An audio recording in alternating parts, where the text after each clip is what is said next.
41 past the hour. Breaking news. The death toll from Hurricane Milton now stands at 9 across Florida, and rescues are happening now in a race to save people's lives. A woman and her children are alive right now thanks to the quick work of a news crew and a good Samaritan. Amber Henry and her 4 children were trapped inside their home in Lakeland, about 35 miles east of Tampa. She was looking out a window when she was spotted by a news crew from NBC affiliate WFLA-TV. A short time later, a good Samaritan arrived and used his headlights to help Henry and her kids find a way to escape. Henry described her situation to the news crew that helped her. When it got up all the way up the window, it got up the window and it started coming in the house from the window, and the refrigerator started floating. I turned out the power. Me and my children hopped on the oven. And once we hopped on the oven, I called my mom and told my mom, I think me and my children are about to drown to death. But I had to literally break into the neighbor's house to get higher level. And thank God I looked out the window. I don't know what told me to look out the window, but I saw you guys, and you guys came to save us.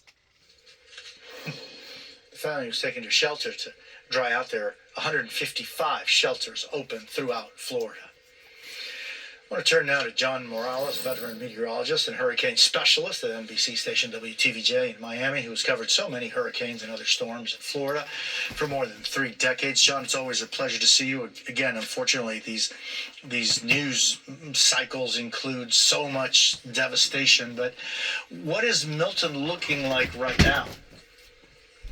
Well, it's heading offshore, and the full magnitude of the impact of Milton has yet to be revealed. And I want to warn everybody that the well forecast weakening of the hurricane before making landfall, of course, meant that we avoided that worst case scenario. And also the fact that it made landfall 20 miles south of Tampa also meant that we avoided the worst case scenario. But let me tell you, this is still going to rival Hurricane Ian 2 years ago as potentially a $100 billion disaster in the state of Florida. There are locations along the coast, Jose, Longboat Key, Siesta Key, this is near Sarasota, Minnesota Key, Boca Grande, near Venice. I always have that issue. I never know how to pronounce it. That's a tough one for me too. But regardless, and I have a colleague that was present in Sarasota. He is a broadcast meteorologist from Meteo Media in Quebec, France. He was present in Sarasota, and he estimates 10 feet of storm surge in that area. So what I'm telling you is, once they open these roads, once we're allowed to see what went on in that location, the full magnitude of the disaster will be revealed. But thank goodness, Milton is moving away from Florida at this time. And so, gosh, because it hit as a Cat 3, and I'm thinking, Ian was a 4, right? When it hit Fort Myers Beach area, Fort Myers, that devastation was massive. Idalia, Cat 3 in 2000, just last year. That was the Crystal River area, among other places. But John, and the forecasting was, once again, this and Helene have been probably the most specific, detailed forecasting as far as it coming true. But what is it that caused it to go from a Cat 5? And it got to Cat 5, and from tropical storm to Cat 5 in just over a day, but then go from Cat 5, 4, then back up to 5, and then get to a 3 when it hit. So when it went to 4 and then back to 5, it was going through a natural process known as the eye wall replacement cycle, which eventually led to a new eye that was wider and, yes, became stronger, and it strengthened again. But as it started to gain latitude, moving towards the northeast, it encountered a dip in the jet stream that was driving a cold front towards northern Florida.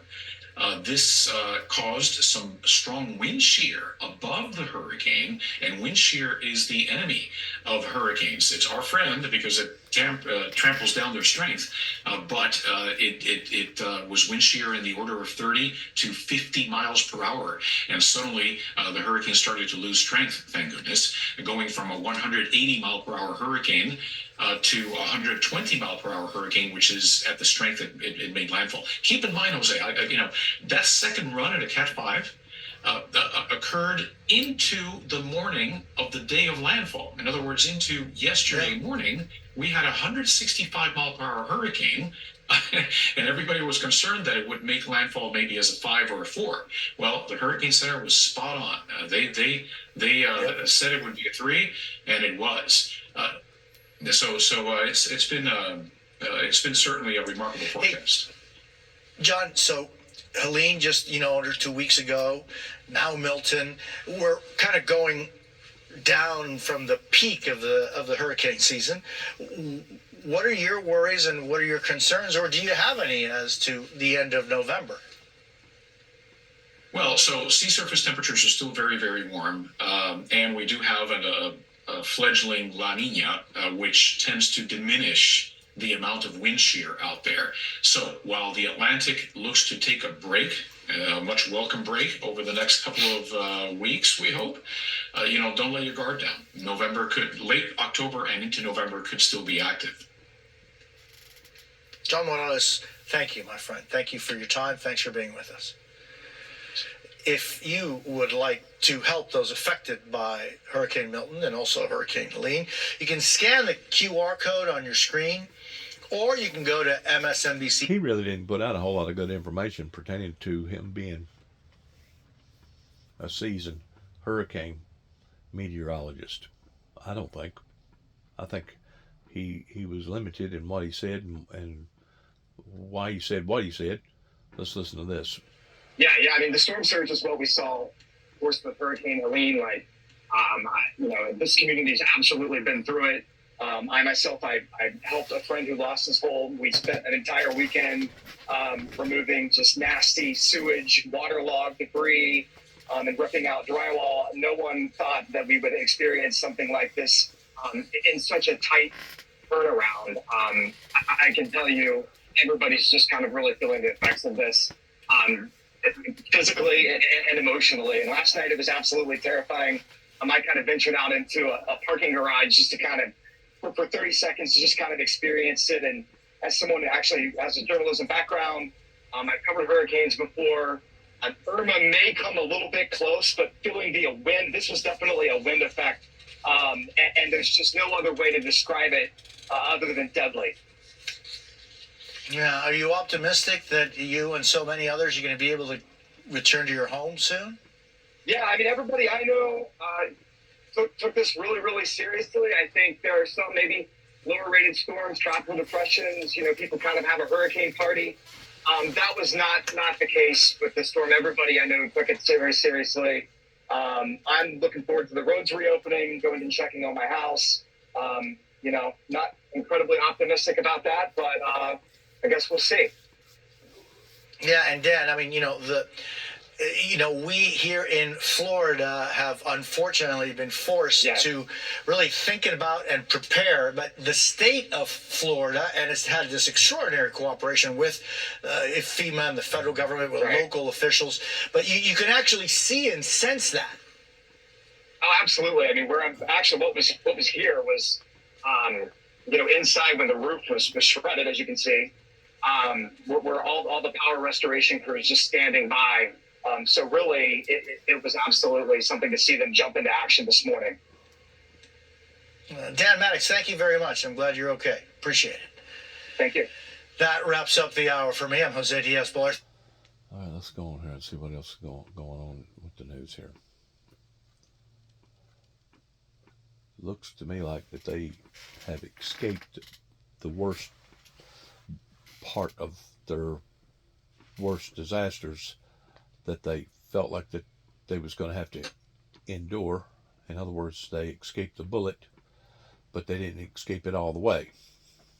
Let's back up right here. Right. Looks like 3.4 million people still without 10-foot electricity. storm surge. Linemen now racing to restore power. This is a dangerous job.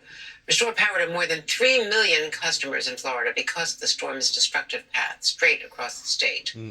Milton also sparking a tornado outbreak with 126 tornado warnings Wednesday.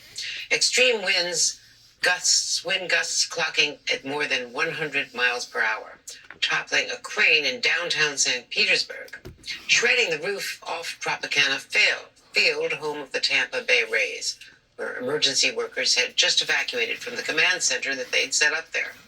We begin with NBC's Jesse Kirsch in Sarasota and NBC meteorologist Angie Lastman. So, Jesse, first to you. A rough night for all of you. Sarasota suffering the initial brunt of the storm. A reported 10-foot storm surge there, 102 mile per hour winds. Talk to me about what you went through overnight and what the situation is there now. Yeah, so right now you can hear behind us the chainsaws that are firing off here. This is what's left of a tree, Andrea, in a home's front yard. I want to stress the homeowner tells me the family is okay, so everyone is safe. And you can see they're actually about ready to hoist this thing up, Andrea, so we'll keep an eye on it. But you can see dirt, the roots, even some of the stonework in the lawn have all been ripped out of the ground. And that is the force of Hurricane Milton as it was blowing through this area. We're inland. They did not have flooding here from what we can tell and from what we've heard from people. But they did have wind gusts, and that knocked over this tree, did some what appears to be effectively cosmetic damage to the home. And this lines up with what we were experiencing overnight, Andrea. The front end of the storm, as landfall was approaching, was okay for us, is the best way I would describe it. Then we had the eye, and it was silent. I heard birds chirping. There was barely a breeze. There was no rain. And then Milton really roared into Sarasota, and that is echoed by what we heard from the homeowner here. Here's part of what he told us their experience was. All of a sudden, we heard a very loud whoosh. That was the sound. It startled us a little bit because we had no idea what that could be.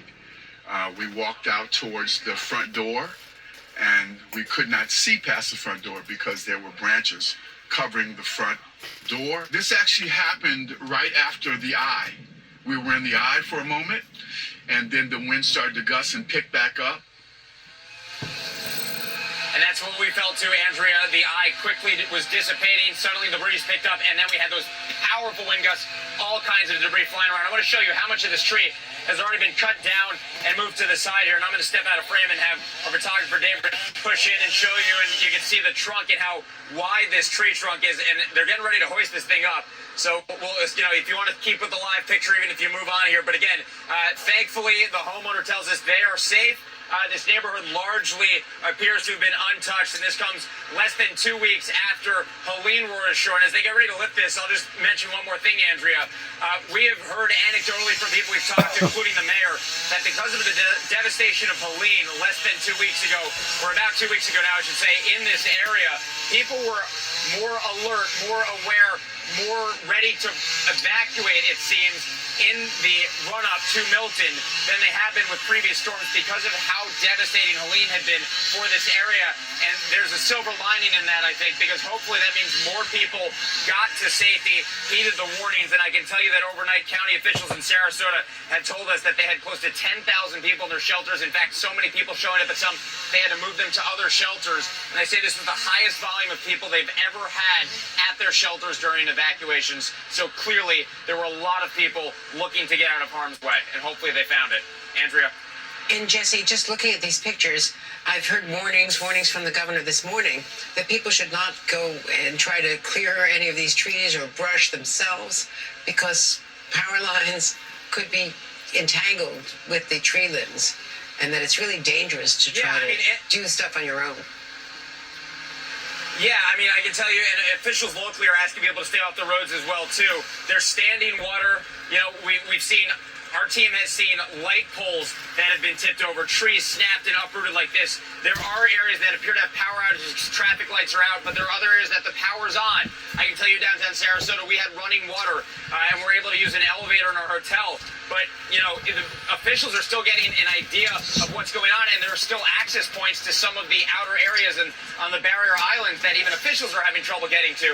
And so I think at this point, Now that we're in daylight, now that things have calmed down, officials are doing the assessment. But absolutely, Andrea, there are all kinds of potential threats out there. And I can tell you, we saw again and again green bursts of light overnight, and those indicate to us transformers bursting. So certainly the risk of electricity being out there, the standing water, not knowing what's in water, that might still be cooled in deeper amounts. And then you've got stuff like this. And just look, they need a crane in the middle of a side street here in a neighborhood to lift this thing up. And now that you can see they're hoisting it, again, Andrea, this was tipped over, should say ripped over, by the winds of Hurricane Milton. And you can just see the size of those roots. Some of them are wider than my arm, Andrea.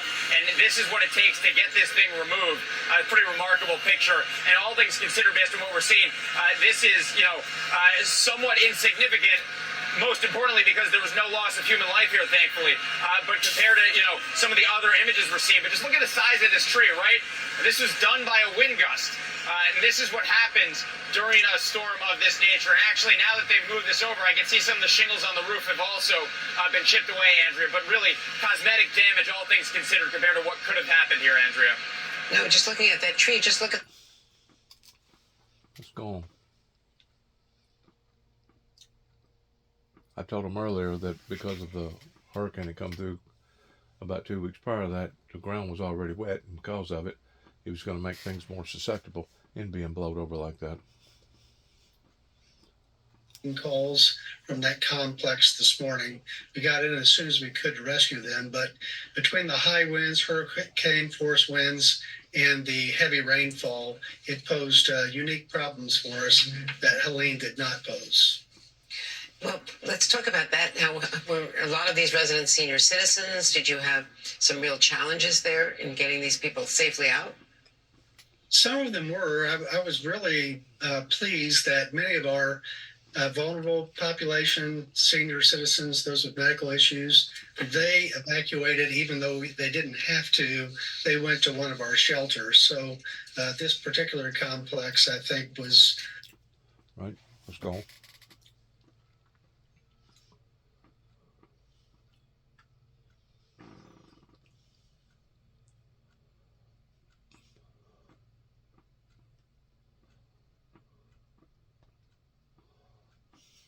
Petersburg, where a construction crane collapsed into a multi-story building.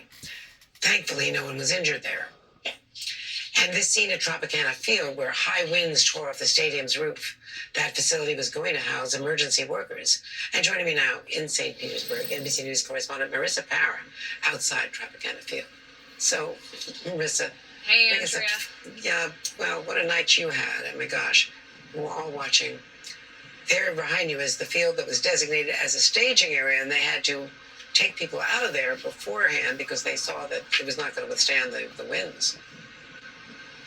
Absolutely. We were feeling those winds, and it is those winds that did what you see behind me. Tropicana Field, for those who don't know, home of the Tampa Bay Rays baseball team, and kind of an iconic structure for this local area. So a lot of people have been stopping to stare at this because it is a sight to behold.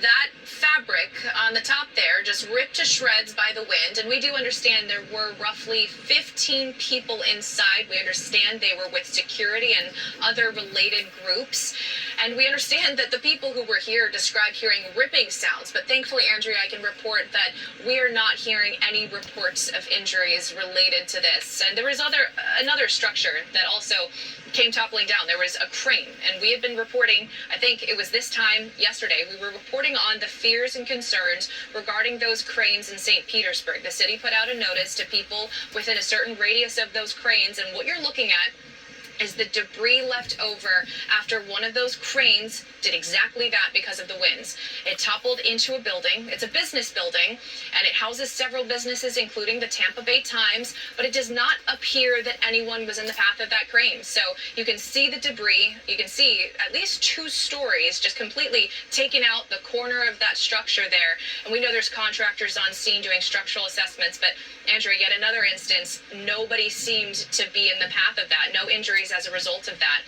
We do know that there were 2 storm-related fatalities in this region. We don't know exactly the circumstances of that, but I would be curious to know how much or if evacuations that we saw on this massive scale that we haven't seen in this region in a very long time, if that ends up playing a role in a positive way in terms of mitigating what could be even more loss of life had more people been here. And Andrea, we were driving around on our way to get here from Tampa, and I can tell you, even though we did not see the storm surge come to fruition in the way that we were fearing it could be, we saw a lot of flooded streets and a lot of debris, that leftover debris from Hurricane Helene. We're talking about mattresses, dressers, all kinds of debris from people's homes, once their prized possessions, now scattered around the streets, Andrea. So a lot of cleanup just beginning as sunlight is illuminating what Milton left behind.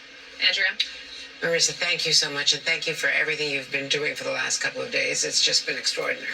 We appreciate it. We all do. And before the storm, how do forecasters gauge the direction, the strength of a storm before it reaches landfall? Well, a critical factor are the experienced pilots who fly into the storm before it reaches populated areas to gather wind speeds and temperature, among other readings, with a crew in a specially equipped plane. And joining us now is U.S. Air Force Weather Reconnaissance Squadron Captain Nate Waddell. Captain Waddell, thank you so much for being with us. Thank you for everything you've been doing. So you flew right into the eye of the storm. Talk to me about what that was like, what you saw, and how your team collects these critical storm data.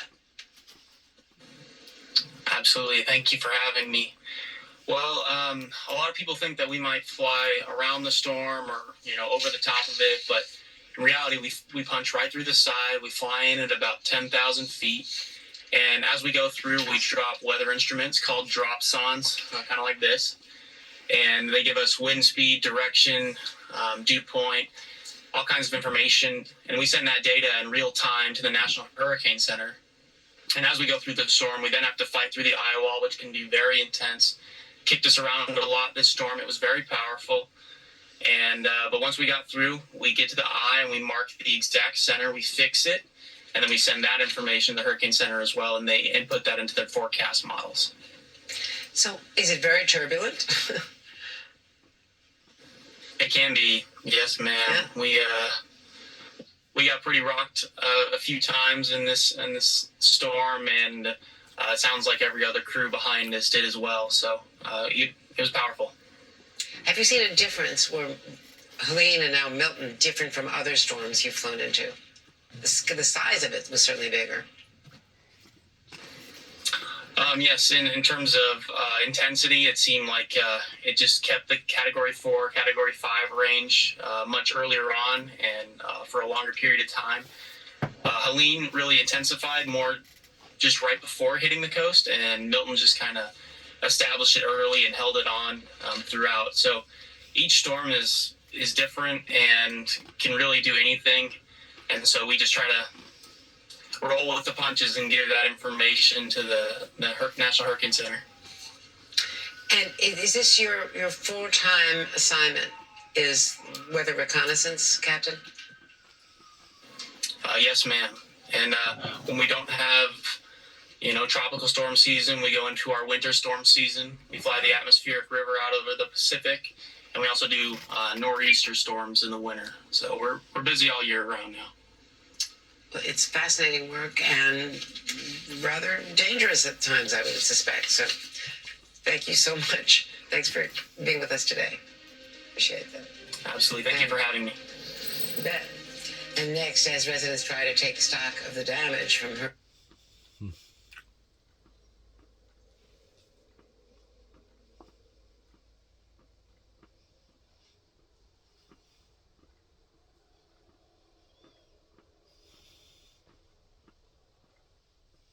On the damage from Hurricane Milton. Let's watch. And we're probably going to be on a pretty good footing there pretty soon if we're not already. As people know, we've had massive power outages, which was expected. I'd say this is probably similar to Hurricanes Irma and Ian in terms of the number of outages. I think we're up to, currently now it's about 3.4 million that are out. I think they've restored about 700,000 since the storm started. So just do the math. You're over 4 million have lost power since the start of this storm. Fortunately, Florida, we pre-staged 50,000 linemen throughout the state of Florida, and so those folks are going to work. And it's not as easy to do when you've just had Hurricane Helene. A lot of these linemen, there's still hundreds of thousands of people without power in North Carolina, Georgia, some of those states. Helene in Florida, we did 2.4 million restorations in record time. That's not the norm. And so finding the linemen, given what they're doing now, we brought them in from as far away as California. But those folks are there. There's assessments being done about what needs to be done. When you have down power lines, that's actually easy for them to do. They just put the pole back up, reconnect it. If their entire system needs a rebuild, that will take a little longer. We don't know that that's the case in many of these spots. I remember in Hurricane Ian, which was stronger than this one, hit Fort Myers Beach, and FPL substation on Fort Myers Beach right there at Ground Zero was fine. They could have had people hooked up to power days later. Just the people's homes couldn't accept it because of the storm surge. So all that is going on, and we're happy to have pre-staged those resources because I think it's really important that we'll be able to do. We're also assessing the need for things like points of distribution. We typically will set up these pods with water, food, tarps, things of that nature. I think we will be doing some pods. A lot of this is based on what the counties ask us for, but I also think you're probably going to see a lot of the stores and gas stations reopen very quickly. At least that's our hope. We're also looking at the damage that was done to the ports in Florida. East Coast, I don't think there was very much, if any. Port of Tampa seems like it's okay. Manatee, that remains to be seen. But bottom line is we got to keep bringing fuel into this state. I know there's a lot on the dock side still that can be brought out. We've got 1.5 million gallons of diesel on hand that we can use for the state and to help replenish. And I think we've got about 1.1 million gallons of regular gasoline just in our arsenal. And then we've also deputized the Florida Highway Patrol to escort the fuel tankers with sirens to be able to get to all the gas stations to get filled. I think you're probably going to be okay on the east coast of Florida. Some of the places in the Tampa Bay area, when there was evacuation, everyone was going to get gas, and some people were filling up additional tanks in addition to what was in their car with the gallon containers or whatever they have. Which is fine, but just the demand went through the roof. And so these guys ran out. We had enough fuel in the state. It's just they didn't have the delivery schedule to be able to replenish it immediately. So you had some that went out. So we've been doing this. I think we've done probably about 130 escorts with Florida Highway Patrol bringing this in. We'll continue to do that. So my hope is that there's minimal interruption with fuel on the backside of this storm. We've had a lot of people have been working very hard. I think, as most of you know, we've been doing this now for 2.5 weeks from the time we declared the state of emergency before Hurricane Helene, and then in the aftermath of Helene, and then we work on Helene for a week in terms of the response and the recovery, and then we got to do another state of emergency for Hurricane Milton. And it's just the way you go. So people have been working 24/7, particularly on the west coast of Florida. We got a lot of first responders that have been working really hard. Kevin and his team, all of our state agencies get mobilized when we have these types of events, and they've been working nonstop. So my hat's off to everybody that's worked hard. Unfortunately, we have the fatalities from this tornado here. We don't have confirmed reports of other fatalities throughout the rest of the state, but we may, as the day goes on. My sense is that a lot of the people did leave who were in the evacuation zones. I know we had over 80,000 people staying in shelters. You had massive heavy traffic on the interstates over the last several days leading up to the storm because I think people were deciding, to just get out of Dodge.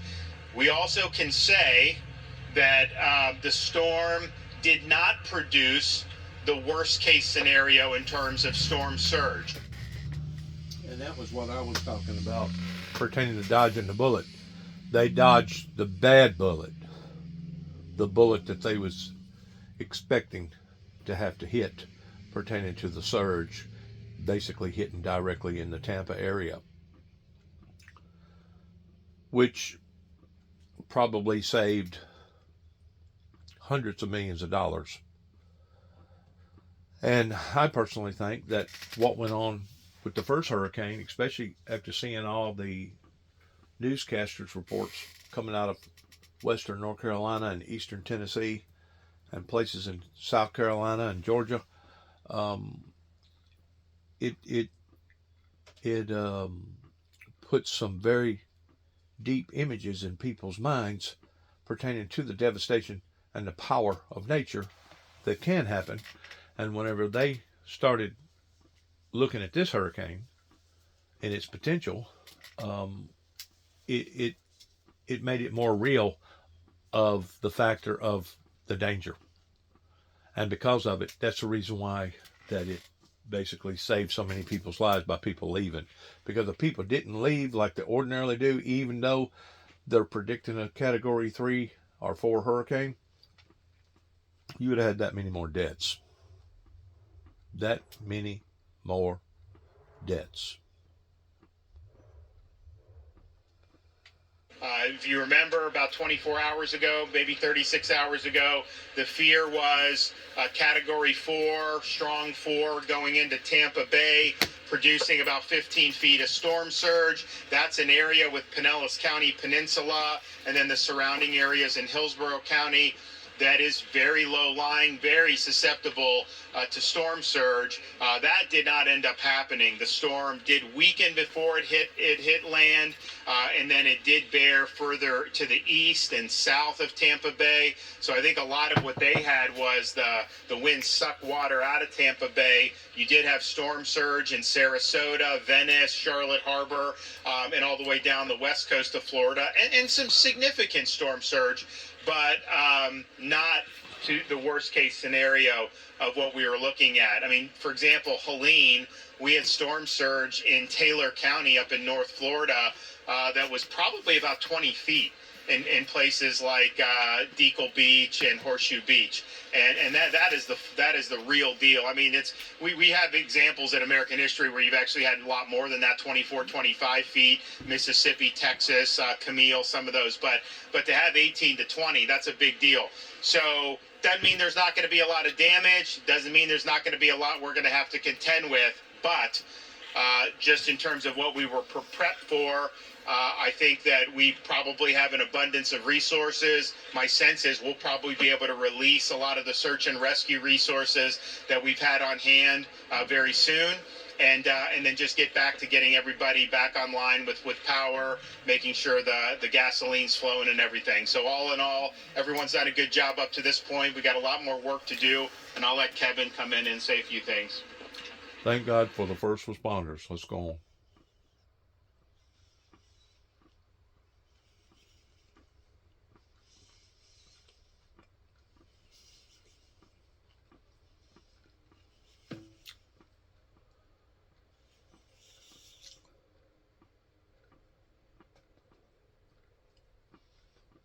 Through the night. We got an update last night, another one this morning. We're going to hear from the Department of Homeland Security Secretary a short time from now at 1 o'clock. He's going to join Karine Jean-Pierre in the briefing room. The president, as you said, will speak at 2 o'clock.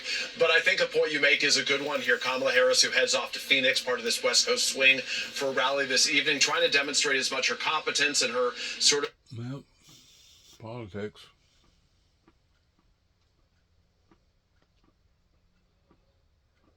These hurricanes. It is not alone. It is not the only payment people may be eligible for. It is a first payment as they determine eligibility for more money going forward. Andrea? Thank you so much, Peter Alexander. And next, the impact on Florida hospitals who are trying to conserve supplies now of critical materials in the aftermath of the hurricane. You're watching Andrea Mitchell Reports.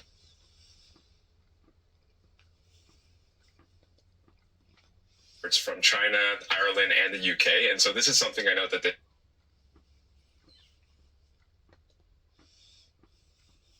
shut down temporarily because of Milton.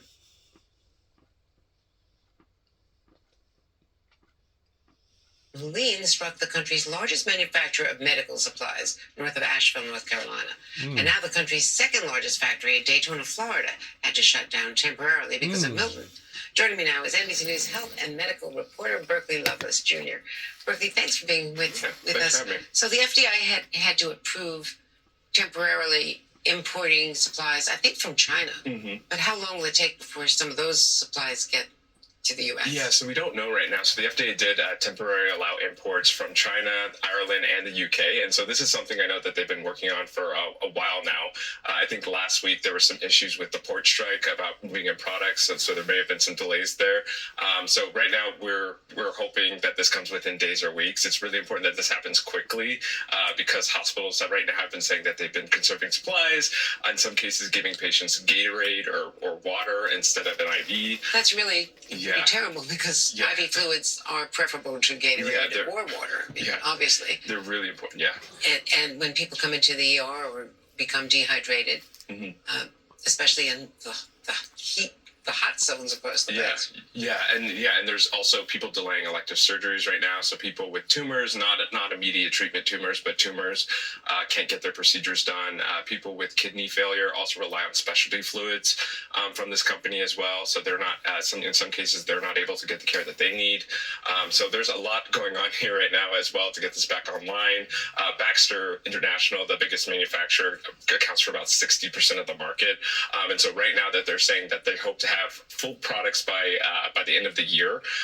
Right now, they did increase the supply to hospitals from 40% to 60%. So that's good news as well. And then the second manufacturer, Bebron Medical, they also are going to be back online on Friday after they closed down on Wednesday because of Hurricane Milton. Now, is Baxter back in business? Because I know that's that mountainous area north of Asheville. Yeah, that's so when I was first hearing about this from doctors. Yeah, so the Department of Health and Human Services has been working with Baxter.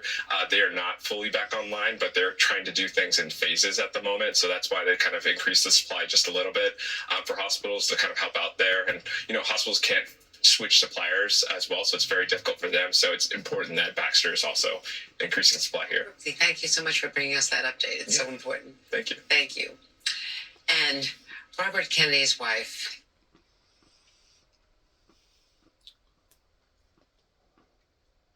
Medal of Freedom by President Obama. She had a fun-loving side. She wasn't afraid to participate in the ALS Ice Bucket Challenge up there in Hyannis with one of her granddaughters. That was an amazing day. And she was just an incredible spirit. A lot of us knew her well in Washington from those days at Hickory Hill, Easter egg hunts, Christmas caroling. Ethel Kennedy was 96. And that does it for this edition of Andrea Mitchell Reports. Our thanks to all of our teams out there.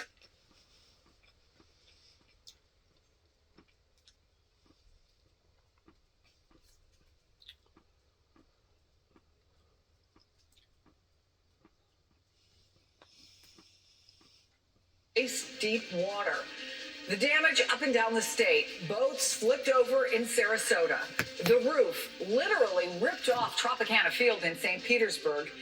And just across town, a crane pulled down by high winds. Elsewhere in Florida, streets flooded, trees down. Millions are without power at this hour. Transportation Secretary Pete Buttigieg will join me shortly with what the federal government is doing to help communities in need. At the same time, the storm marking only the slightest pause in the presidential race, now just 26 days from the finish line. Any minute, Donald Trump is set to hold a rally in Detroit, talking about the economy just hours after we got new numbers on inflation. So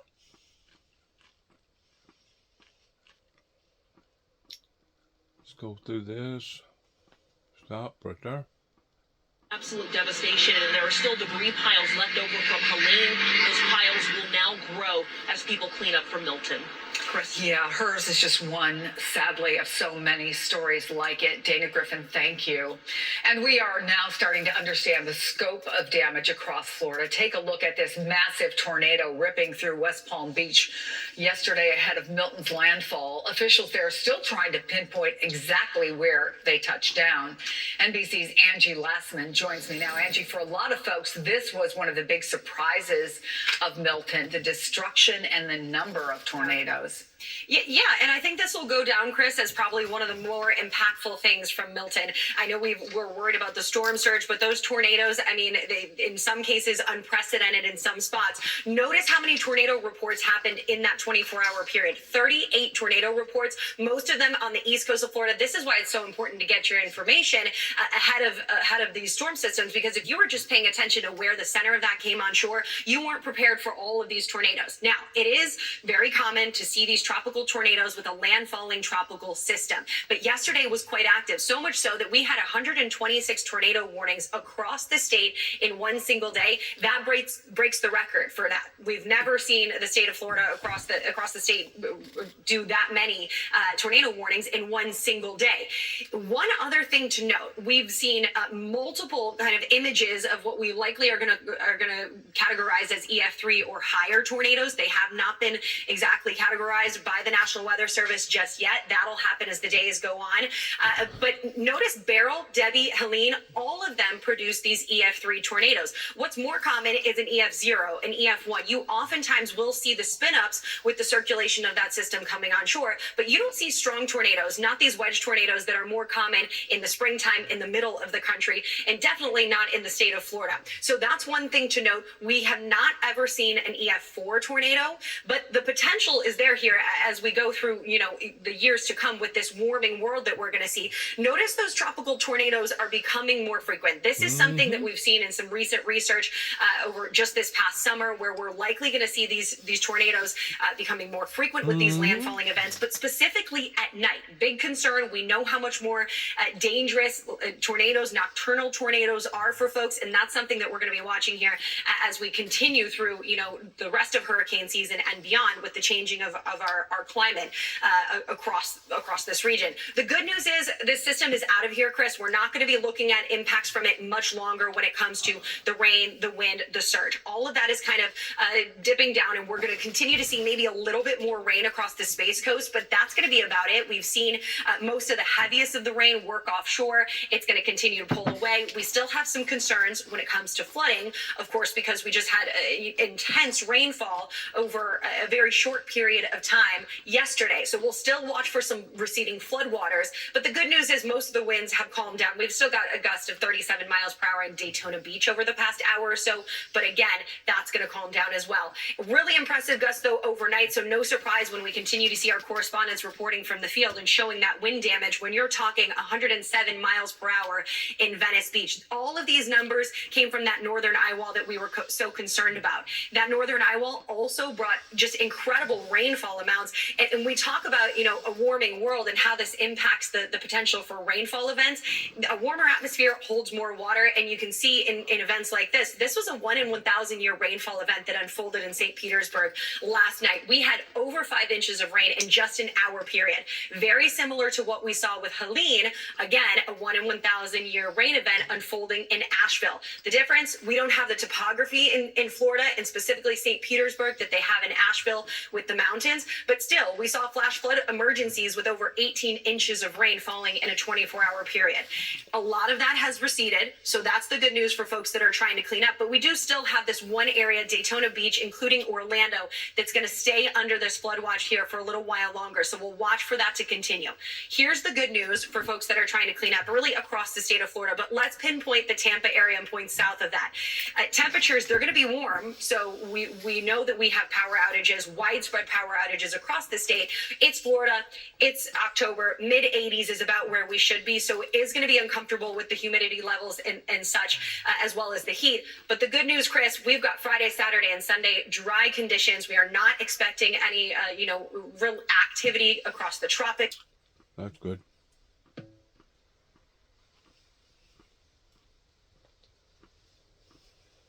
It's our highest priority, and we are also praying for those who are unaccounted for and for their safe return. It is very significant that many followed local guidance and evacuated ahead of landfall. We cannot minimize the impact of that. It is imperative that everyone continues to follow the direction of local officials. Milton may have passed, but the danger it poses has not. Downed power lines, flood waters, non-potable drinking water, and debris are creating deadly conditions. Keep listening to local officials and shelter in place until it is safe, if told to do so. Only use generators when and where it is safe to do so.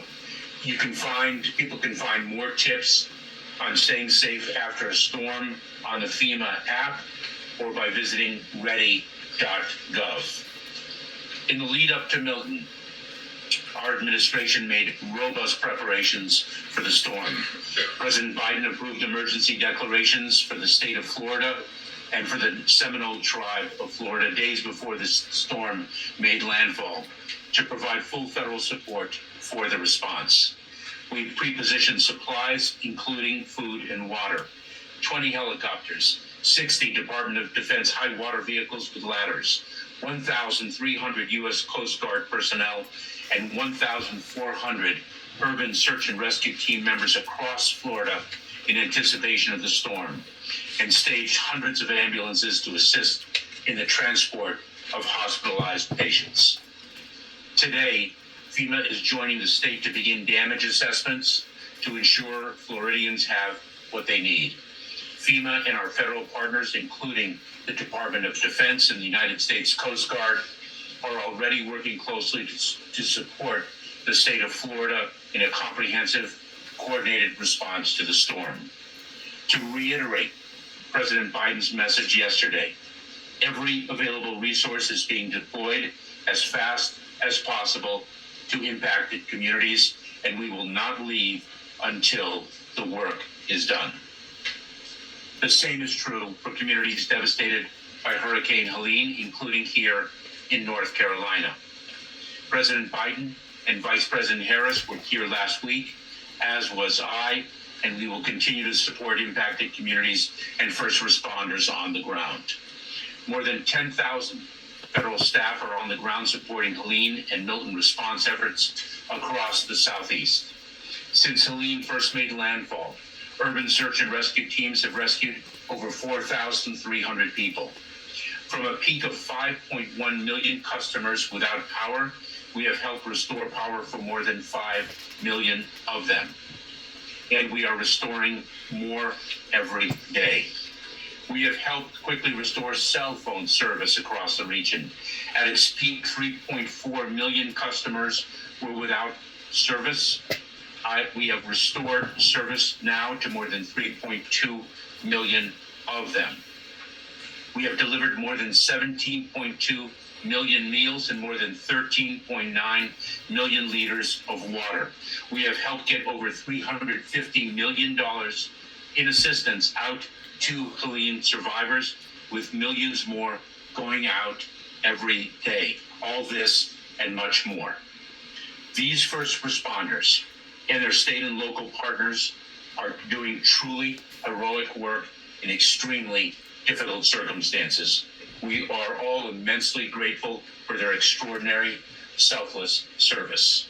Absolutely. The weeks since Hurricane Helene first made landfall have been devastating and difficult. But I want to be clear, we have the capability and the capacity to respond to and recover from multiple simultaneous disasters. No resources needed for Hurricane Helene response will be diverted to respond to Hurricane Milton.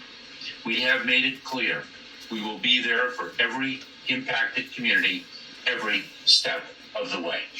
Thank you. Thank you, Mr. Secretary. We'll go to questions.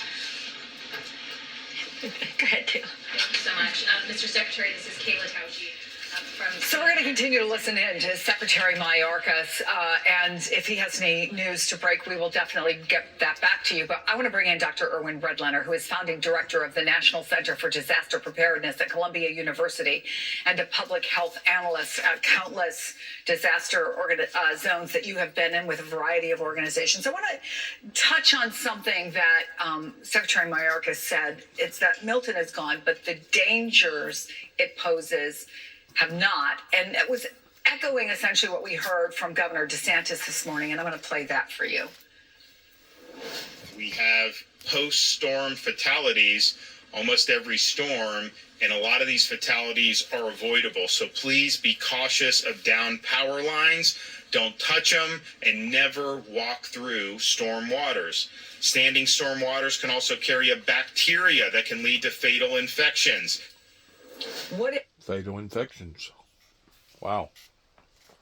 All that, you got to take all that under consideration. On people's lives, and it is also a motivating force for people to do harm. And it has got to stop. And it is our work in the Department of Homeland Security to combat hate in all its forms. We will continue that work. Let's back up. Let's listen to all that. That sounded kind of different. People trying to drive in dangerous areas where we're seeing increased possibility of automobile accidents and so on. And I think it's really important at this Can moment. I interrupt you for just Please. a second? Because Secretary Mayorkas is addressing how people are reticent to accept relief. There's so much disinformation out there. Oh, Let's yeah. listen. Online. We most certainly are. We are seeing horrific hate speech of all types propagated on online platforms. That deplorable speech has an impact on people's lives, and it is also a motivating force for people to do harm. And it has got to stop. And it is our work in the Department of Homeland Security to combat hate in all its forms. We will continue that work. Information about the response and recovery effort? I have not been alerted to that phenomenon. We, of course, have seen foreign nations disseminate false information for other purposes. I have not seen it in the context of Hurricane Helene or the Hurricane Milton, which just transpired. But, of course, we are quite vigilant in monitoring that. Good, Nancy. Thank you, Secretary Mayorkas. It's Nancy Cordes from CBS News. Hurricane Milton knocked out power to more than 3 million customers. How does the scope of the power situation compare to other disasters? And what is the federal government's role in coordinating the restoration of that power? How long will it take? So, Nancy, a number of questions. Unclear how long it's going to take because, quite frankly, the damage assessment is still underway. So we're at a very, very early stage. Our role generally is to support the state and local officials, the state and local resources, to augment those resources and to work very, very closely alongside them. And we are doing so both in response to Hurricane Helene. So in other words, he don't know. Bottom line, he don't know.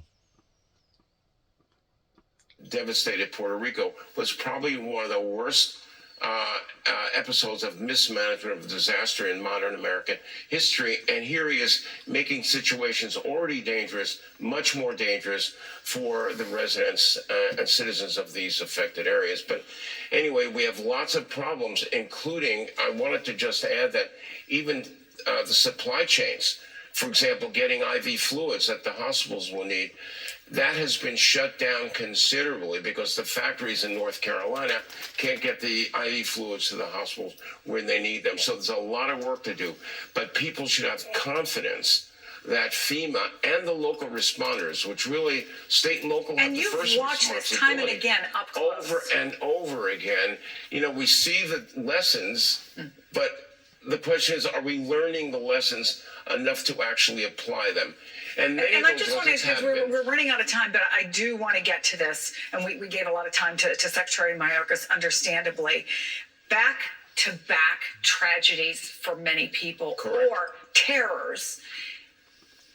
Do we know how to handle the long-term emotional, mental toll that this is taking on folks? Well, there's two problems here. First of all, the toll is enormous for an individual. Your house is gone, your community's gone, you may have lost a loved one, you may have lost your pet. It's extraordinary. The problem is when you have so many people affected, the scale of this need to provide psychological support and services is fantastic. And not only that, we cannot forget that the first responders that are going from disaster to disaster to try to help people, there's a toll on those responders also that it's critical that we pay attention to. This is all tough stuff. Yeah. We're dealing with a natural disaster, disasters plural, with lots of consequences. And lies and misinformation only exacerbate the problem. Dr. Irwin Redlener, it is always good to see you and to have your expertise. Thank you. Up next, an update from the mayor of Naples on conditions we're seeing there and what the city is doing as we speak to help.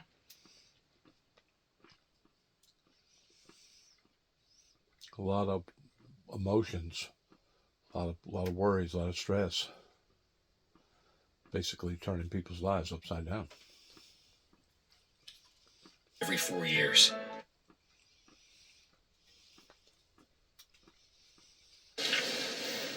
Overwhelmed. That's how the Naples Daily News now describes the city that's more than 100 miles south of where Hurricane Milton made landfall. Nearly 47% of customers stuck without power in Collier County, which includes Naples. The mayor of that city, Teresa Heisman, is assessing the damage firsthand. And she joins me now. I see you're outside. I see you're working, so I appreciate you taking a break. Tell me what you're seeing, Madam Mayor. Well, I'm seeing people on the roads, and to the right of me, there's someone else who wants to see the damage. And unfortunately, because of the sand, we have about 5 feet of sand that came onto the street, the beach end, and it's black mud again. They're getting stuck. If I can tell anybody anything, is we really fared very well. And please stay safe in these after hours because, accidents happen now after the storm, and we really should remain in until all the down wires are up and the roads are clear, and they're not all clear right now. Yeah, tell me about the down wires, because the latest number I was able to see is that more than half the homes, or around half the homes in Collier County, are without power. But what's happening in Naples? Well, I must say we really fared so well. I was so relieved last night to see we weren't going to get that second surge. I thought it was going to be worse than Ian, so I'm so grateful. But we have the normal cleanup. We're trying to open the beach ends, clear the streets. Our south end was just, again, it was not passable because of down trees and the mud and the sand that came. So electric and cable, those will come back eventually. It won't be 3 weeks like it has been in the past. FP&L was here. They were staged and ready to go. So I want to assure everybody they will be getting their electric soon. As soon, within a matter of hours, days? Do you have an estimate? It'll be, I'd say 24 hours will look good. Because they were here before the storm. So I'm really hopeful about that. It's just the water that's everywhere. And silly accidents like's happening right now where people are getting stuck in this horrible mud.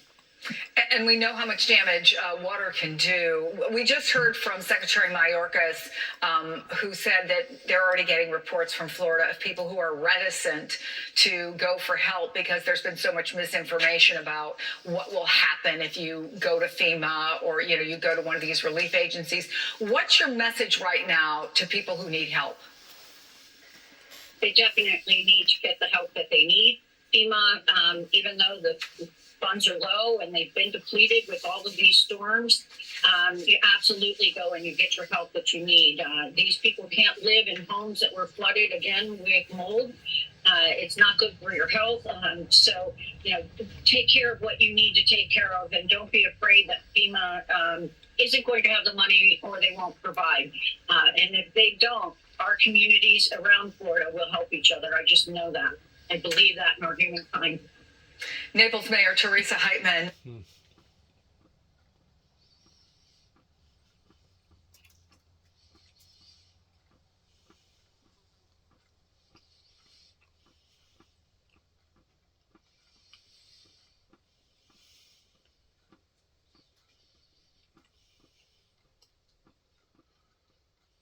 we have more funds in our emergency reserve account, but right now it's below $200 million. So certainly enough to meet immediate requests that are coming our way, but we know that there are going to be billions and billions of dollars of repairs to be done. Some of that work will extend into the months ahead. Certainly transportation-wise, I can tell you for a fact that work is going to continue into next year. So it may not be a matter of being unable to meet a request that comes into us today or tomorrow, but it is clear that in terms of the full response to this storm and more storms and more emergencies that are going to come our way, we just can't get it done without help from Congress. So talk about some of the priorities, because you can't do everything at once, obviously. And I was thinking this morning as I was listening to Ron DeSantis, and he was saying they had already checked out some bridges, were able to reopen them. The assessment said that they sustained no damage. I'm thinking about the people who want to get back to their homes, maybe to homes that weren't, it turns out, in the flood zone, but they're wondering if they're going to be able to get gas along the way. So many different things that go under the umbrella of the Transportation Department. What are you prioritizing right now, Mr. Secretary? So the biggest priority is supporting anything that's actually part of the recovery operations. Of course, we need roads back open for people to be able to get back to their homes. We also need those roads open for emergency responders to get to where they need to go. Similarly, with the airspace, some airports are still closed. Others are in the process of reopening. But we've also facilitated things that would not normally be taking place, like drone flights by the utility company, to be able to assess any damage to power lines and transmission. So across every form of transportation, we're starting with the priorities that are most relevant to immediate response and rescue operations, and then evolving toward getting back to normal. And again, on surface transportation, that's getting those roads and bridges inspected, making sure they're cleared to be returned to use safely. Already the interstate system is up and running, but there are more roads and bridges to be inspected. On the aviation front, it's making sure that the airports can be assessed. If anything has been damaged, think air traffic control towers or radar equipment, making sure that's squared away so that flights can resume. And then the other area we're paying close attention to when it comes to the maritime dimension of things is the condition of Port Tampa Bay. The U.S. Coast Guard will be leading work to assess whether that can safely reopen. Lots of things need to be looked at, making sure the channel depths didn't change, making sure that any buoys and navigational aids that may have been destroyed or moved are back where they need to be. And of course, making sure the landside port infrastructure is in good shape. But part of why that's so important is that one port accounts for about 40% of Florida's energy that comes in terms of oil and petroleum products. So, of course, getting that open as quickly as can take place, provided it's safe, is a major priority on the maritime side. You know, whether it's getting funding from FEMA or you guys making sure that roads are up and operating, ports are up and operating. I mean, to be honest, no matter how many personnel are on the ground and how hard they're working, it will never be fast enough for people who are in a crisis mode, right? And understandably so. So what's a reasonable expectation for what federal responders can get done in this initial 24 to 48 hours? Well, the timelines are always going to be dictated by safety. There is extraordinary work happening on the ground with thousands of active duty personnel and federal employees helping, but there is always much more to do. I think the bottom line for people who have been directly impacted by this is they want to get back to normal. And up until that is possible, the next best thing is to make sure that they get good, accurate, useful information. And so that's been our focus. FEMA, and I'm at the FEMA headquarters right now after participating in a brief from all of the different federal agencies involved, which, by the way, is an extraordinary show of cooperation, tearing down the bureaucracy, everybody sitting together, quickly acting and working to get things done. But you know what people need from FEMA, of course, is to know what kind of direct aid and support they qualify for. What they need to know most of all, if they're still evacuated or sheltering in place, is to know when it is safe to move about. That's something that will come from local authorities and local officials. We're working to lift up and amplify those voices from credible, accurate sources of information. So you say credible and accurate. We've heard from the president about this just yesterday. We heard from Secretary Mayorkas earlier this hour, and that is rampant misinformation. I mean, responding to a crisis of this magnitude is hard enough, but then you have this wave of, frankly, lies about response efforts. Aside from the issue of ensuring people get the help they need. I want to clarify to my viewers that it may not necessarily be lies. It may be people exacerbating or using their imaginations towards towards making it sound more drastic than what it actually is, or more putting more emphasis on guilt towards one way or the other. But it's total chaos. It's confusion right now. And I personally think that social media has added to it because there's so much of it.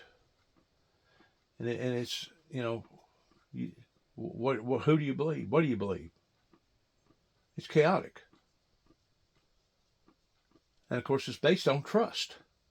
If you can't trust your government, who in God's name can you trust? I'm going to tell you who you trust. You trust God. You trust God Almighty. That's who you trust. Today, I want to play for you what Florida Congressman Maxwell Frost had to say. Is it sets our people up to be taken advantage of by scammers and people who want to exploit us? One of the biggest rumors we've had to debunk is here in Florida, there was these numbers going around. Well, if you send your information to this number, to this link, you're going to receive this much money if your power goes out for this amount of time. I had to go on a press conference and say, no, there is no amount of money that's been paid. Individual assistance for this hurricane has not been approved yet because the governor has not asked for it yet because the storm hasn't happened yet. Have you been surprised, Mr. Secretary, about how, frankly, and I use this word very loosely, effective these lies, this misinformation, have been? Secretary Mayorkas saying, that it's made people reticent to even look for help. How do you combat that? Yeah, this is not an academic exercise. This is a life and death response operation. And when people get bad information or false information, that has real world consequences. I've spoken to the FEMA administrator about this. She's leading extraordinary work. She's on the ground right now. And she talked about how the misinformation going around right now is just a multiple higher of anything that we've really seen before. And again, that has very real consequences if it can actively interfere with the ability of responders to serve people and the ability of people to get good and accurate information. And whether it's malicious, whether it's politically motivated, or whether it's just lazy, there is no excuse for circulating false information at a time like this, when what people need, just like you need power, you need shelter, you need transportation, you need clean, safe water, they need security. They need some sort of security involving a guarantee that they're going to be able to wake up in the morning and then follow next morning, or at least believe that they will, and live in a halfway normal life. Based upon what he's talking about pertaining to all the misinformation, I tend to wonder if the authorities here in Weakley County, based on my case, anybody that knows my case, of what that they tried to do to me in Martin, Tennessee in 2005 towards charging me with falsifying files, which basically has the same potential as being a could-be, would-be homegrown terrorist. Somebody that would stand in the middle of a theater and cry, fire, fire, fire, or somebody that would pull down a fire alarm knowing that there wasn't a fire, but you still projected that there was a fire and creating all this panic. Because anytime that there's a panic, like if there was let's say 1,000 people trying to run out of a door or two doors out of a theater, odds are somebody's going to get trampled upon. And while they're getting trampled upon, somebody could possibly get killed. Not just hurt, but get killed. Well, this is really based upon that same ideology pertaining to people that wants to get out here and spread malicious gossip upon to different agencies or different people, that I think is fringing on hate crimes. It may not be anti-Semitism, but it's anti-order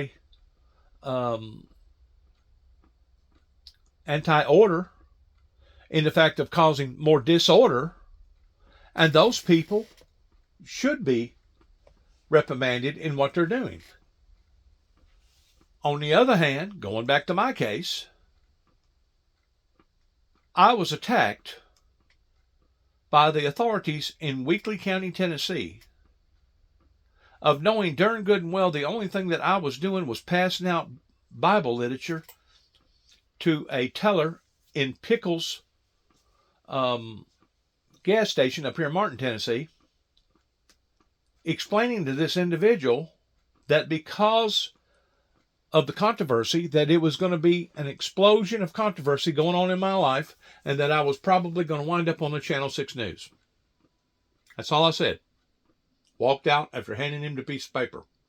This guy, for some reason, got real antsy and called the law into it. And the next thing you know, the following next day, I'm working for Jimmy Darnell and David Lloyd in Huntington, Tennessee, and the law comes and picks me up and charges me with falsifying files, which, according to the state representatives, means having the potential of being a homegrown terrorist.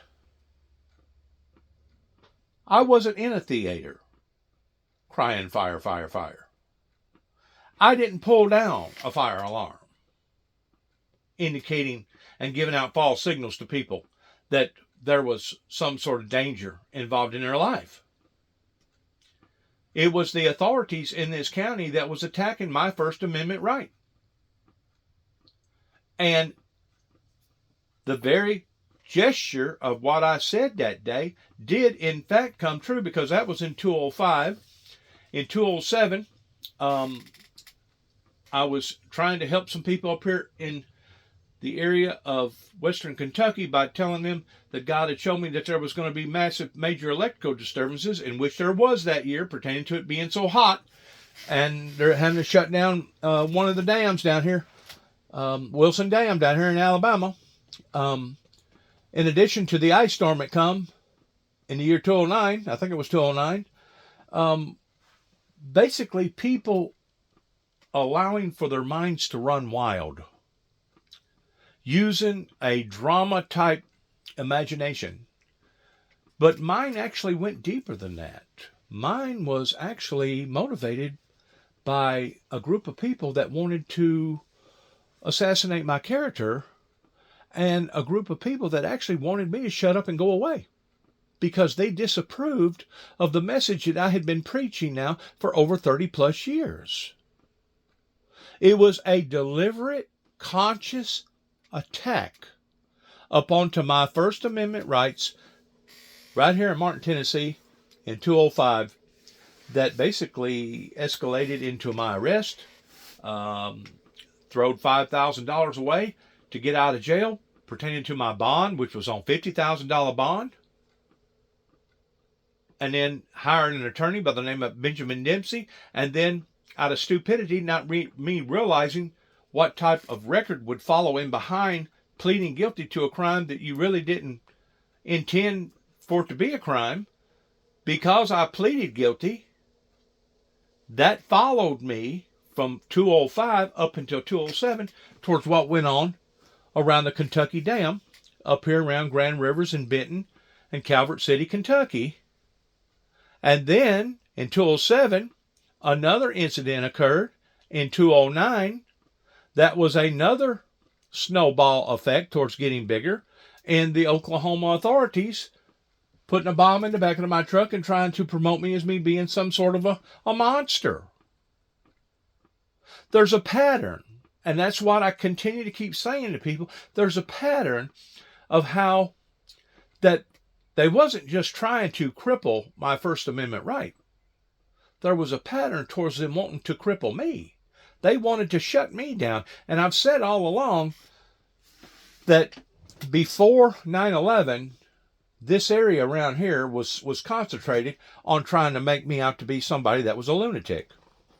After 9/11 occurred, they changed their format. The dynamics changed. And now all of a sudden, we not only want to make this guy out to be a lunatic, but now we want to make him out to be a harmful citizen to society, to the point that maybe a judge and a doctor, or a judge and a doctor, can take him out of public domain. What was motivating people in doing that? The devil, Satan, the Antichrist, and the meanness in people that wanted to do that. In other words, they wanted me from the get-go, going all the way back to 9 tapes going to the White House, they wanted me to be seen and not heard. And every time I stood up to be heard, I had to suffer the consequences on account of. And usually, I basically had to play dead man's bluff, and acting as if that I wasn't going to stand back up with the same message. And as long as I pursued a worldly life, I was everybody's friend. I was everybody's friend. But as soon as I went back over to the conviction on the religious side pertaining to the message that God had given unto me to give to mankind, I was everybody's enemy. I was everybody's enemy. I could actually see the positioning in my own personal biological dad, that as long as I kept my mouth shut, as long as I was smoking cigarettes, as long as I was basically being of the world, I was his best friend. But as soon as I changed and I started passing out Bible literature, regardless whether it was paper form, cassette form, VHS form, DVD form, or whatever form, all of a sudden I become his enemy. So you can't tell me that it wasn't spiritually motivated in that sense. And if that was coming from my biological dad, you know good and well that it was coming from all these other people around here that basically, of people that was worldly, that didn't want biblical Bible prophecy to be fulfilled. They would have rather have labeled me as me being a lunatic, a monster, or labeled me as somebody that was basically a celebrity hound, going all the way back whenever I first started this ministry in 1989, passing out material. This was after the 9 tapes went to the White House in 1988. This was after that I had met Satan in the flesh over here in Martin, Tennessee. A matter of fact, it actually not only went into that department over here in Weakley County, but over in Kentucky, they actually was hoping, especially whenever they requested for me to go through some sort of psychiatric evaluation up in MCC in downtown Chicago, they was actually hoping that I would have said a bunch of spooky stuff pertaining to the Antichrist, the one world government, the 2 witnesses, the opening of the 7 seals, the 4 horsemen, the things that the latter part of Daniel teaches about corresponding with the book of Daniel. They was actually hoping that I would have got with the right doctor, saying the wrong things, and the next thing you know, instead of me being evaluated, I'd actually been institutionalized. And all it takes is a judge and a doctor to correspond with each other to say, yeah, I agree, this person, he needs to be put away. He's a harm to himself, or he's a harm to society. That's all it takes. So my point is this: whenever it comes to people using wild imaginations by saying stuff that some people call misaccurate or disaccurate, it may not necessarily be completely disaccurate. It may just have been expounded upon to a certain degree of making it more worse than what it actually was. And a lot of people does that because they're drama queens or they're drama kings or whatever. They want drama because it has drama has a way of drawing people into their circle. That way, that person can feel like, hey, I've got a crowd. I'm a celebrity. I got people's attention here. I can talk and people will listen. There has not been, that I know of, not willfully anyway, not intentionally, not one time that the founder of the Windmill Ministries have purposely tried to put out information to the public, and in me doing so, in trying to rev up, or freak out, or dismay the public. Never has. And it never will be. Not intentionally. If I have done it, I have not done it intentionally. Because the stuff that I talk about is the stuff that's out of the Bible. And the stuff that I talk about most of the time, 99% of the time, is stuff that I can back up on paper pertaining to various incidences that has occurred in my life again and again and again with different people pertaining to different situations. Matter of fact, whenever I first noticed about this last hurricane, whenever I first put out any type of statement at all in the public domain, is that I wanted to emphasize that I was not gaslighting anything, but that I felt like in my gut feeling that it was going to develop into a hurricane and that it needed to be watched. And I maintained that same structure even up into my last recording, and you're more than welcome to analyze my work if you want to, of telling people that it was going to be a bad deal, not a super bad deal, not an extremely horrible bad deal, not necessarily a horrific bad deal, but all I emphasized was it was going to be a bad deal. And sure enough, it's been a bad deal. You can look right there at the aftermath. Hopefully, and thank God that not as many people got killed as what they thought that it would. But if anything, it was a silver lining in what happened in western North Carolina and eastern Tennessee, because it put imagery in people's minds towards them taking these advisories, these warnings coming from the state and federal government, more serious. And there's no doubt, if they had done on this storm, even though it was mostly a windstorm, if they had done like they usually do, towards basically only about 60% of the population actually listens and evacuates that area, there would have been more deaths. Now, as crazy as that may sound to some people, there was a silver lining to the first hurricane because of us seeing the devastation on TV up in North Carolina, Asheville, and places in Tennessee. And I know some people may disagree with that, but I'm telling you, because of the seriousness of imagery, people remembered real quick. My God, hurricanes are devastating, ain't they? Oh yeah, they can be just as devastating in low-lying areas as they are basically on the hillsides. And that's the reason why Christ said to flee into the mountains, not the side of the mountain, not the bottom of the mountain, but the top of the mountain.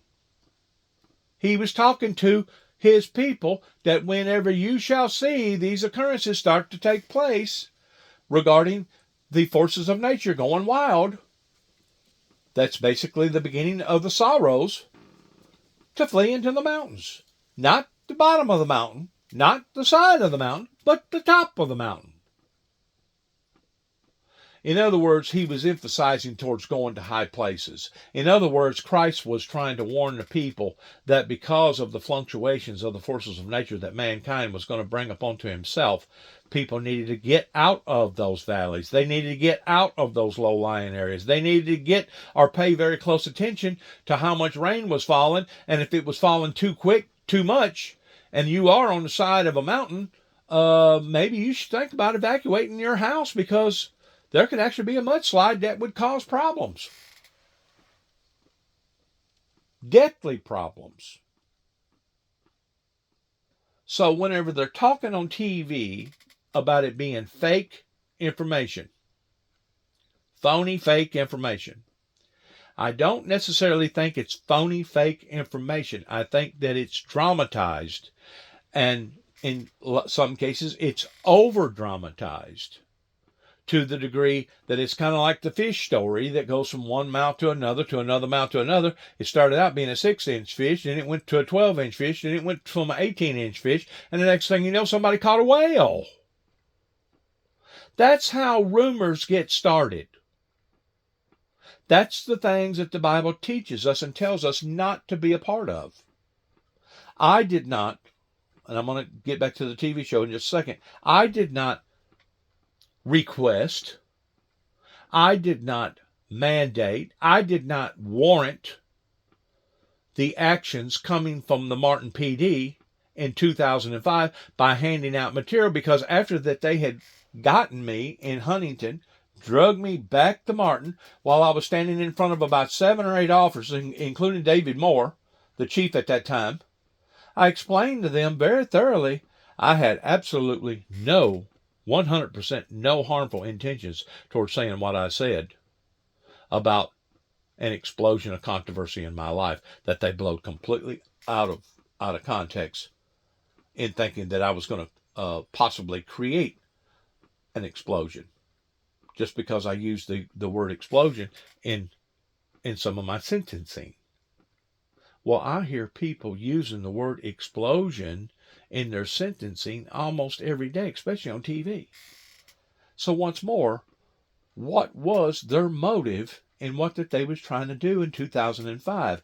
They was trying to shut me down, changing their concept of an individual that was a lunatic to now an individual that was a monster towards wanting to harm and hurt his own people by possibly creating an explosion. Or look at that situation. Now go to the situation up in Kentucky, telling people that God had shown me about electrical disturbances. And now we had people, for no reason, there was no reason whatsoever to warrant this, in thinking that I was personally going to create the electrical disturbance, especially after I was questioned. I was interrogated by somebody up in Paducah, Kentucky in the jail system before they took me to Four Rivers Behavior Center in Mayfield to make sure I had both my oars in the water. There was nothing whatsoever that was indicating that I was going to create an electrical disturbance by blowing up the Kentucky Dam. But because of people's wild imaginations and because of people over-dramatizing stuff, and plus the fact that I had made myself so apparent in the land between the lakes, in basically the surrounding, I guess, 7 or 8 counties, that they felt like that was their opportunity. We can bury him. We can finally get this guy out of public domain. Well, that didn't work. Now I'm back on in a private campsite in Aurora, Kentucky, down by the Tennessee River, up in Kentucky, camping by myself. Probably wasn't but maybe 2 or 3 other campers that was staying there. And all of a sudden, I get a visitation by 2 deputies, sheriff deputies, coming out of that county in Murray, Kentucky. FBI, TVA, TVI, and a supervisor and somebody else. There was like 7 or 8 people, 6 or 7 or 8 people that surrounded my little tent in the middle of nowhere, questioning me whether or not I had any intentions of going to blow up the Kentucky Dam, pretending to create electrical disturbances. Now, friends, I'm not just saying this. This actually occurred in my life in the proceedings of me trying to help people by warning people, by giving out these advisories of these massive electrical disturbances. Just like whenever I put a T-shirt pertaining to the 4 Horsemen and I sent it to the 43rd president while I was living in Nashville, Tennessee in 2005. This was after they got through with me up here in Weakley County. I moved to Nashville. And now all of a sudden, Nashville Homeland Security Secret Service Field Office throws me in a wacky house for about 72 plus hours because I had put on a T-shirt pertaining to a bloody road ahead. That was basically a prophecy.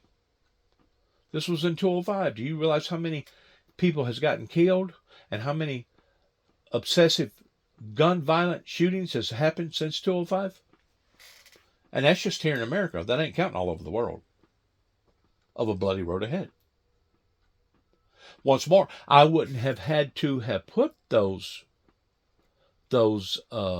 images out there. I wouldn't have to have put those warnings or those advisories out there if the church sector would have done the right thing leading after the 9 tapes went to the White House in 1989, whenever I first stepped out into the eyes of the public. If the public would have done the right thing, especially the church public, the church sector, if they would have done the right thing, I wouldn't have had to have gone through all these different commotions in my life that basically almost ended my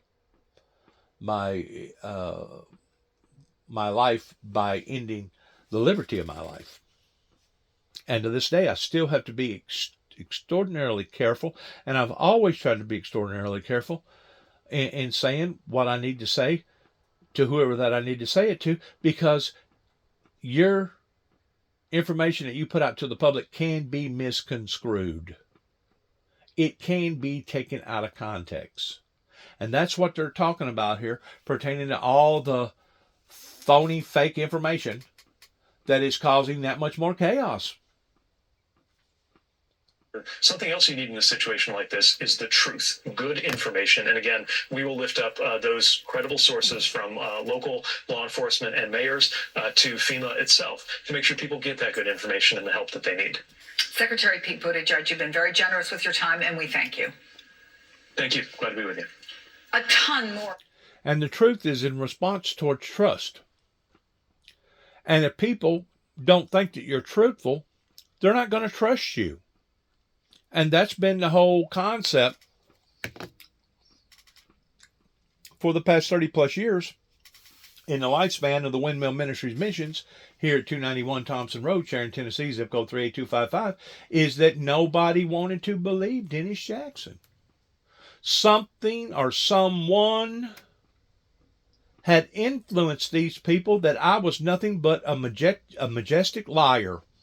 That everything that I was doing out of meanness, or I was doing to try to mislead the public or mislead people. And basically all I was doing was teaching and telling people about the Bible and the prophecies of the Bible. And in the meantime, I was giving God the glory and honor pertaining to the close encounters that I'd had with death occurring, close occurring experiences. That I guess to this day, there's still people that don't believe, or they act like it they don't believe, my testimony pertaining to the close encounters of death, even though I can prove it by medical records. I can prove it by documentation that's been written up on me, just like the ordeal that happened 2 years ago while I was in Pickwick, down by the Pickwick Dam area with my buddy and his children. It was recorded by the officials that Dennis James Jackson almost lost his life in the Tennessee River because the boat almost capsized and he did not have a life jacket on. Those are things that got recorded. But whenever people does hear my link or my story or my testimony, the majority of them, their response is, so what? Who cares? We don't give a flying you-know-what about that guy. We could care less about that guy. Well, that's been the whole movement all along, is that not only did they not want to care about me, but they didn't want to believe the things that I was telling them in response to trying to help the public versus wanting to hurt the public. And to this day, to this very day, in the year 2024, this is October, even though I have put out endless amount of material, either on YouTube or Facebook, they still want to ignore me. Now, because I am familiar with the Bible as much as I am, I'm not saying that I'm a whiz, I'm not saying that I'm some sort of a theologian, but I can look at other people's lives, men and women, that was given a divine message, and the public basically responded and reacted the exact same way, including the very Lord himself, pertaining to people being in denial towards not wanting to comprehend or believe what that individual was telling them. And of course, the only thing that I can lean on is that Christ said that if they done me this way, they'll do you that way. That if they hated me, they'll also hate you. So as I'm being hated, as I'm being ignored, as other factors are falling into people's lives in their wild imaginations, basically the only thing that I can do is what I'm doing right now is putting out my material, telling my story, using various other things as an example of my story, and basically telling the whole truth, nothing but the truth, so help me God, to the public. And if they don't want to support me, if they don't want to believe me, if they don't want to correspond with the Windmill Ministries missions, then inevitably they will take the other road, which is the road of what we're seeing of suffering and grief and despair. And the bad thing about the suffering and the grief and despair, now it's not just hitting those that was basically non-believers or non-supporters of the Windmill Ministries missions, but now that same despair is falling up into the lives of the innocent. And that's the part that really gets to me, is that I'm seeing young men and women's lives that are being affected by all this negativity, just like what this individual just got to talking about pertaining to fake phony information about what they're talking about, that it's now affecting people's lives. And it's affecting people's lives in a negative way, not a positive way.